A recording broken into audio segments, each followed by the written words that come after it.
या 8 मार्च को क्या होने जा रहा है?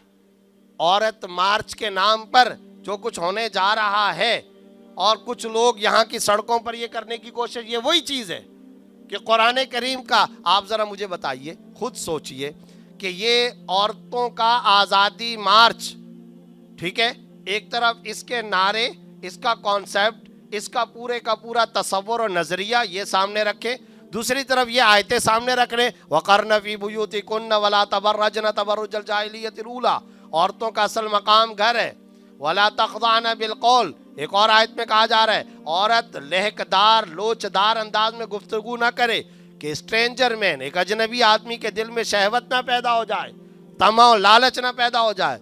और क्या कहा जा रहा है सूरह नूर में, वला युबदीन ज़ीनतहुन, अपने मकाम ज़ीनत को जाहिर ना करें।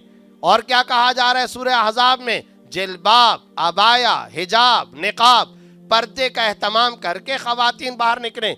अब ज़रा बताइए, औरत मार्च का पूरा नज़रिया, नारे, कॉन्सेप्ट वो सामने रखें और खुदा की ये बातें सामने रखें, कुरान की ये आयात सामने रखिए।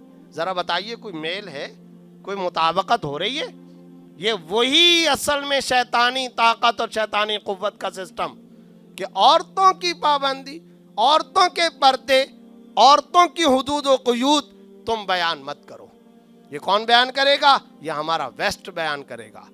औरत को हमने प्रोडक्ट की चीज़ बनाया, उसकी मुस्कुराहट को भी बेचा, उसके लिबास को बेचा, जिस्म के अंग अंग को बेचा, उसके एक एक अज़ू की कीमत हम वसूल करते हैं।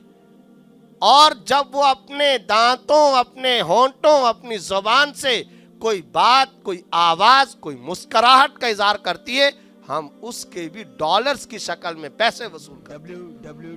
ये तो पैसा कमाने का आला है, ये तो मादा परस्ती और मादियत हासिल करने की मशीन, पैसे कमाई का जरिया।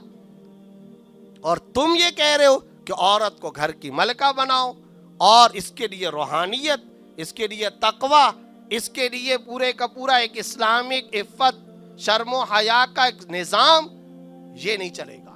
ये असल में वही शैतानी ताकत, वही शैतानी कुव्वत कार फरमा चली आ रही है। तो इसलिए जो हमारे करने का काम है वो हकीकी तौर पर ये इस्लाम को इस्लाम के साथ गुस्ताखी का मामला ना करें, बतौर सिस्टम कबूल करें, बतौर निज़ाम कबूल करें।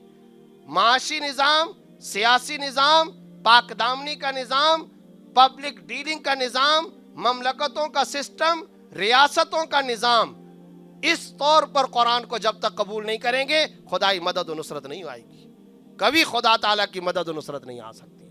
अगर हम चाहते हैं हमारे हालात तब्दील हों, तो फिर अल्लाह के इस निज़ाम को दुम छल्ले और साबका और लाहिका वाला नहीं, एक्स्ट्रा और इजाफी तौर नहीं, बल्कि मेरी ज़िंदगी में दखील सिस्टम, मेरी इमामत करने वाला, रहनुमाई करने वाला, रहबरी करने वाला निज़ाम, और इसी तौर पर मुझे इसको कबूल करना है। मा फर्रतना फिल किताबि मिन शै, हमने कुरान करीम में किसी चीज़ को नहीं छोड़ा।